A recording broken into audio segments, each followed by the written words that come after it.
기아 타이거즈 선수들은 21일 광주 기아 챔피언스필드에서 개막을 하루 앞두고 마지막 훈련을 진행했다. 오전 10시 안정기원제를 마친 뒤 야수들은 수비 훈련과 타격 및 주루 연습에 집중했고 투수들은 캐치볼로 몸을 풀었다. 개막전 선발로 등판하는 에이스 제임스 네일은 안정기원제를 마친 후 동료들과 함께 육아를 나누며 긴장을 해소하는 시간을 가졌다. 가장 큰 관심사는 개막전 엔트리였다. 이날 훈련에 참가한 선수들 중에는 팬들이 반가워할 얼굴도 보였다. 투수진은 작년 개막 엔트리와 크게 달라지지 않았으나 야수진에는 변화가 있었다. 스프링 캠프에 참가했던 내야수 윤도현과 시범 경기에서 콜업된 루키 외야수 박재현이 그 주인공이었다. 훈련을 지켜보던 이범호 감독은 웃으며 다 엔트리에 포함해 지켜보기로 했다고 밝혔다. 그 중에서도 가장 감격스러운 순간을 맞이한 선수는 윤도현이었다. 그는 데뷔 4년 만에 처음으로 개막전 엔트리에 이름을 올렸다. 2022년 1차 지명자로 고교 시절 라이벌이었던 김도영과 함께 입단했지만 3년 내내 부상으로 인해 1군에서 시즌을 시작하지 못했다. 매번 재활군이나 2군에서 씁쓸한 출발을 해야 했다. 신인이었던 2022년 3월 시범 경기에서 타구를 처리하던 중 김도영과 충돌해 오른손 중수골이 골절되며 시즌을 마감해야 했다. 2023 시즌에는 햄스트링 부상을 2차례 겪으며 또다시 시즌을 접어야 했다. 2024년에는 캠프 후반 뜨거운 타격감을 보여줬지만 옆구리 염좌로 시범 경기에 나서지 못했고 복귀 리허설 경기에서는 왼손 중지와 약지가 골절되며 전반기를 통째로 날려야 했다. 그러나 작년 시즌 막판 콜업된 후 4할대 타율과 홈런을 기록하며 깊은 인상을 남겼다. 이에 이범호 감독은 윤도현을 본격적으로 주전으로 성장시키기 위해 스프링 캠프에 데려갔고 캠프를 완주하도록 했다. 슈퍼애틀리트로 활용하기 위해 내야 전 포지션을 훈련시키기도 했다. 시범 경기에서는 타격이 다소 부진했고 감기 몸살로 인해 주춤했지만 결국 개막 엔트리에 포함되며 최선을 다한 노력이 인정받았다. 18세의 박재현은 오직 실력으로 엔트리에 들어왔다. 2군에서 스프링 캠프를 시작했지만 압도적인 타격과 주루 실력을 보여주며 시범 경기에서 콜업을 받았다. 그는 주눅 들지 않고 정교한 타격과 4할대 타율을 기록하며 도루 능력과 중견수 수비력까지 과시했다. 이범호 감독은 그의 내야 안타를 만들어내는 주루 능력을 높이 평가하며 발탁을 결정했다. 시범 경기에서는 한 경기에서 3안타를 터뜨린 적도 있으며 2개의 도루를 성공시키며 상대의 틈을 놓치지 않는 재치까지 보여줬다. 이 감독은 좌타석에서 평범한 내야 땅볼을 쳐도 안타로 만들 수 있는 스피드를 갖췄다. 도루 능력까지 갖춘 우리가 찾던 선수라며 극찬을 아끼지 않았다. 고민할 필요도 없이 개막 엔트리에 즉시 포함했다. 물론 이범호 감독은 매기 효과도 기대하고 있다. 선수들은 경쟁자가 있을 때 더 자극을 받으며 자연스럽게 팀 전력도 강화된다.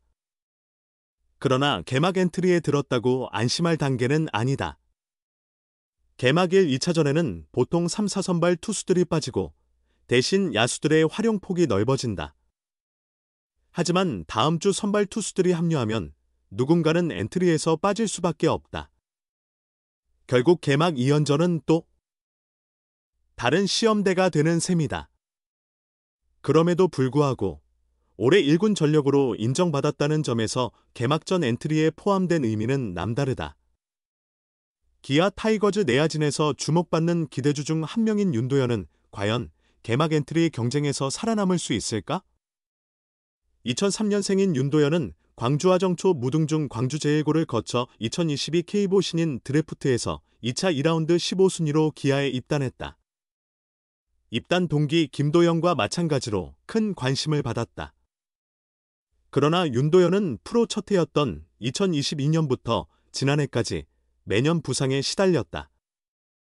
2022년에는 오른손 중수골 골절을, 다음 해에는 햄스트링 부상으로 인해 1군은 물론이고 퓨처스리그 2군에서도 제대로 경기를 소화하지 못했다. 지난해 4월에는 퓨처스리그 경기 도중 왼손을 다쳐 중수골 골절 진단을 받았고 재활에 집중해야 했다. 윤도현은 지난해 9월 말 일군 무대에서 아쉬움을 다소 해소했다. 9월 23일 삼성 라이온즈와의 홈경기부터 28일 사직에서 열린 롯데 자이언츠전까지 6경기에 출전해 27타수 11안타 타율 0.407 1홈런 8타점 출루율 0.497 장타율 0.593을 기록하며 존재감을 드러냈다. 한국 시리즈 엔트리에는 포함되지 못했지만 정규 시즌 6경기를 통해 강한 인상을 남겼다. 심재학 기아 단장은 지난 1월 항상 기대가 크다. 하지만 부상으로 인해 아직 기대만큼 활약을 보여주지 못했다. 올해는 뭔가 증명해야 하는 시기가 될 것이라며 많은 기대를 받는 만큼 스스로 보여줘야 하고 부담감을 극복해야 한다. 무엇보다 부상을 피하는 것이 가장 중요하다. 이제는 기대주를 넘어 유망주로 올라서야 한다고 강조했다. 윤도현은 올해 1월 말부터 2월 중순까지 미국 캘리포니아주 어바인에서 진행된 1차 스프링 캠프에서 2루수, 3루수, 유격수까지 소화할 수 있도록 강도 높은 훈련을 이어갔다. 그의 활용도를 극대화하면서 동시에 내야진을 보강하겠다는 것이 사령탑의 구상이었다. 다만 윤도현은 실전에서 만족스러운 성과를 거두지 못했다.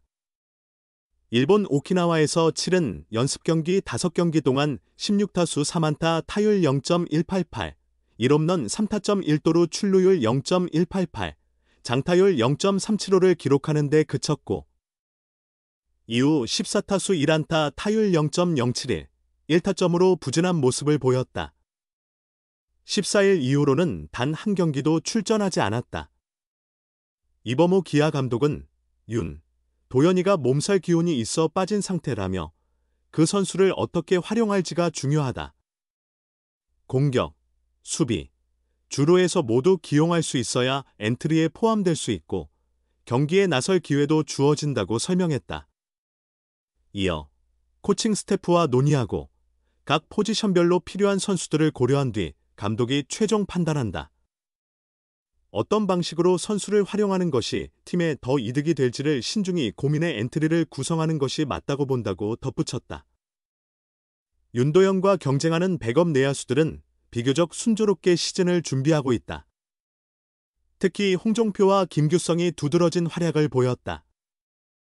홍종표는 8경기에서 17타수 7안타 타율 0.412, 2타점, 출루율 0.444, 장타율 0.529를 기록했고 김규성은 8경기 동안 12타수 7안타 타율 0.583, 1타점, 1도루, 출루율 0.615, 장타율 0.583의 성적을 거뒀다. 이범호 감독은 종표는 내야 백업 요원 중 수비와 주루에서 가장 뛰어난 자원이라며 주전 선수들의 뒤를 바칠 백업 선수들은 무엇보다 수비력이 우선시되어야 한다. 또한 2루수, 유격수, 3루수를 두루 소화할 수 있는 멀티플레이어가 필요하다. 그런 점에서 규성, 종표, 도현이가 세 포지션을 모두 소화할 수 있도록 기용하고 있다고 설명했다. 이어 지난해처럼 부상자가 나오거나 백업 내야수들에게 기회가 생기면 적극적으로 활용해야 한다고 본다. 주전 내야수들은 워낙 탄탄한 선수들이기 때문에 주전 선수들이 휴식을 취해야 할 시점이 오면 백업 선수들이 한 차례씩 기회를 받을 가능성이 크다고 덧붙였다. 현재까지의 흐름만 보면 윤도현이 개막 엔트리에 포함될지는 확신할 수 없는 상황이다. 다소 시간이 더 필요할 수도 있다. 그러나 팀이 그를 향한 기대감을 거두지는 않았다. 이범호 감독은 가장 중요한 점은 윤도현이 계속해서 성장해야 하는 선수라는 것이라며 내야에서 귀중한 자원이므로 도현이가 어떻게 발전할 수 있을지 고민해 볼 것이라고 밝혔다.